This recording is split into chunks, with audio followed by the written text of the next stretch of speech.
Hi, welcome to Farmer in the Philippines. We've got to go and try and chase up a delivery, the same delivery actually. So we're doing our best to get things moving, but a little bit difficult when you've got to chase up deliveries. And what can we do? The last thing on earth that we can do is go down there and be the angry American. Not that I'm American anyway, but anyway, let's see what we can do.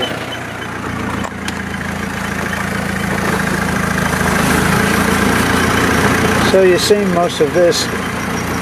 If you've been following it, you've seen most of this before. It's dried out now, so it's a different kind of drive. I've got my forgotten what they call this in America. I think it's called let me say, a knuckle breaker or elbow breaker or a suicide knob. But out here we're doing like 4 or 5 miles an hour, as you can guess. I'm at the lowest point in second gear, holding it back on the brake most of the time.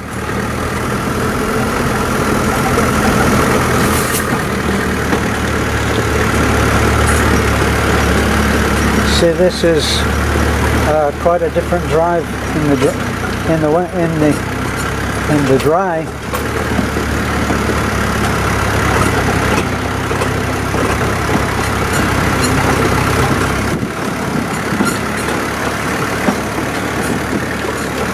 Going through the palm plantation again.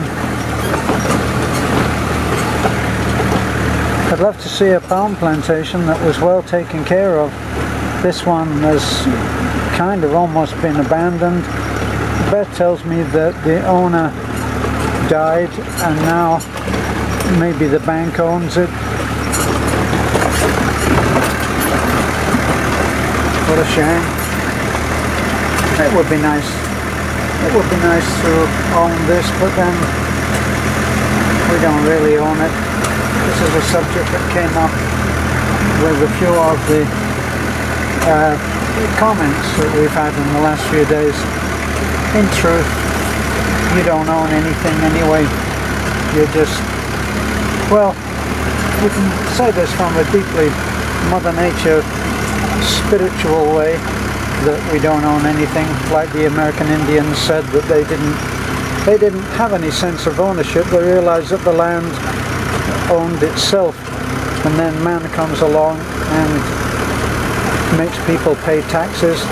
Governments make you pay taxes on the land that you own, and if you don't pay those taxes, you'll find out very quickly whether you own the land, because you can't say to the government, sorry, I'm not paying taxes, why should I pay taxes, I own the land. And they would come in and evict you from the land that you think you own.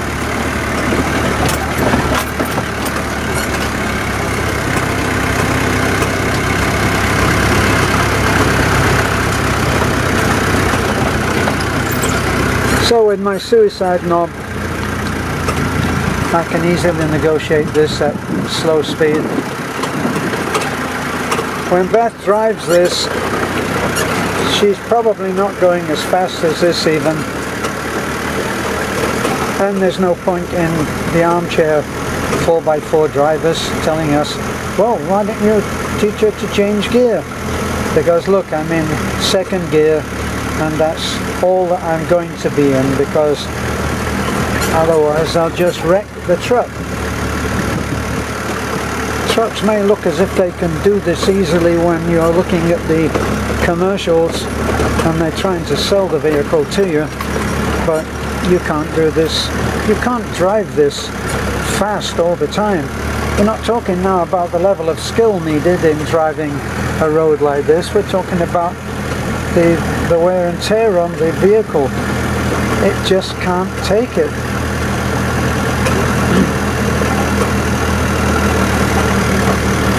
So look, you come across these places every so often, and if you're charging along there doing a 4x4 Hero of Steve McQueen, you're not going to have much of a vehicle left at the end of the week. Look at this one, look.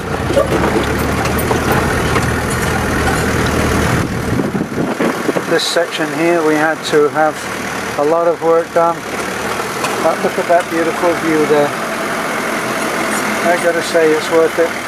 It's worth it. Occasional getting bogged down in the mud, it's worth it. This is our little stretch of road. This is our answer to not being able to get up this hill. We brought a team down and we concreted it.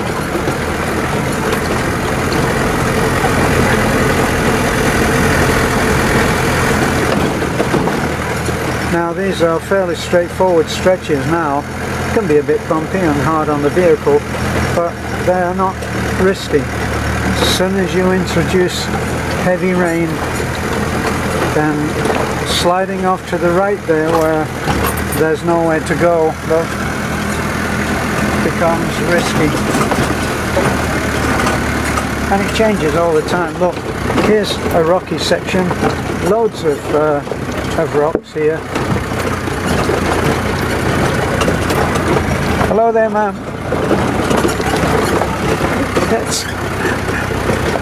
That's Lena.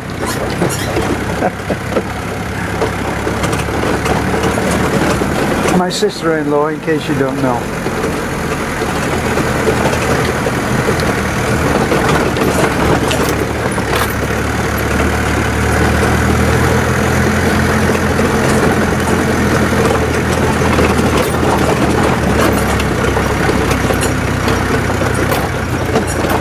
So now at this little high point here, you can look out there, and actually the first line, the green line on what looks like the horizon at first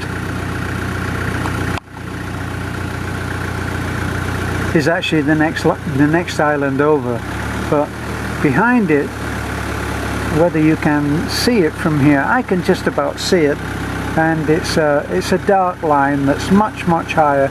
Those are the mountains of Cebu. Now if this were the night time, you'd be able to see the lights, and on a clear day you can actually see the city line of tall buildings.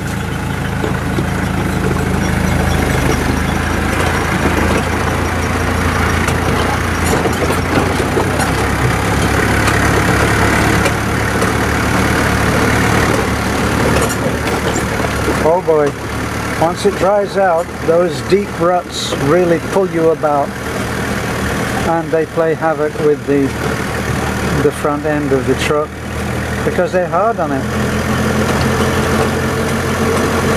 This is a high rise, we can't see what's on the other side. I'll give it a little toot. Now back at the house we've got lots of workers, apart from our Superman team who are building Nanai's house, and other workers working on our front porch and on what we've been calling the storage unit. We've also got the team of workers from the window company. The window company came and did a very good job last time, and they're here now putting the windows into our storage unit.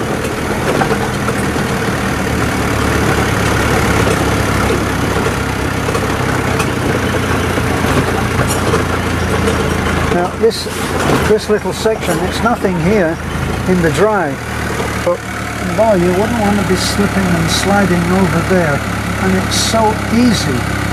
It's so easy. Put a little bit too much gas on. I'm in two-wheel drive right now. A little too much gas, and in the wet, your front end or the rear end can suddenly swing out and over there. That's why treat with respect.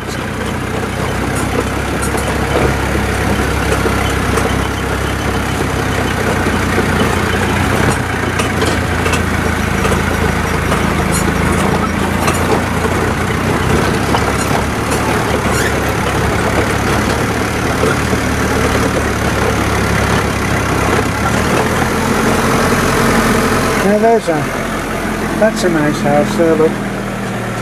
Now that house has been 4-5 years in the making. They were building that up when I started to build our house. And then this is, I don't know, there's something just very cute about this house. It has that dormer window. It goes right through into the floor space into the roof space, I should say. And they've had a lot of work done. Beth always tells me that the owner of that is an overseas worker, but they have nice windows, tinted windows, and they've just had all of that fence work put in. And I think this is a related family, extended family. It's also a nice house. I really need to be in first gear.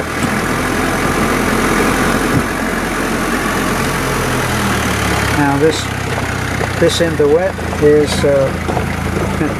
one hell of a challenge. Look, where would you go?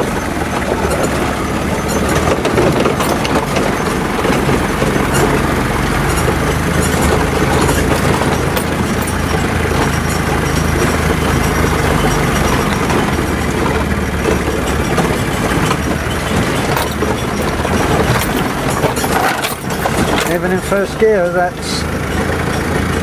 we're doing about 10 miles an hour.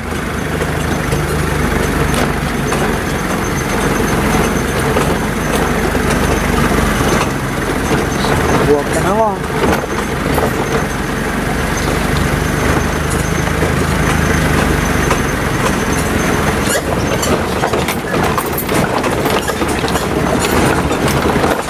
Son of a gun. Very nice work that's being done here. Look at that, they've really tried to do a very nice job there. Nice set of stairs. I think there's another set of stairs there. How nice that is. All the work done very nicely. And the man has his own welders. As you can see, the fencing that's all going up there. Investing a terrific amount of money.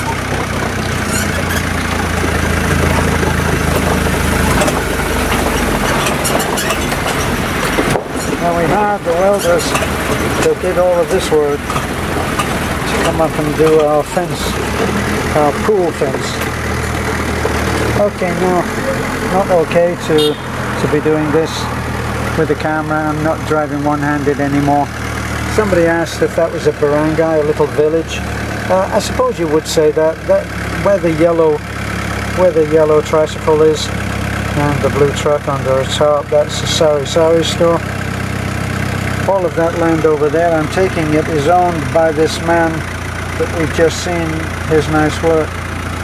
So he's been using his bulldozer. Has a terrific number of heavy machinery. He has a bulldozer, I think he has a backhoe, he has a lot of stuff. Now that's why we call that the 20 steps. That's the little, I think that might even be a chapel of rest, I'm not quite sure. It's a Catholic thing, and it's reached by a long staircase, which is why we call this little area the 20 steps. But that's just our name for it.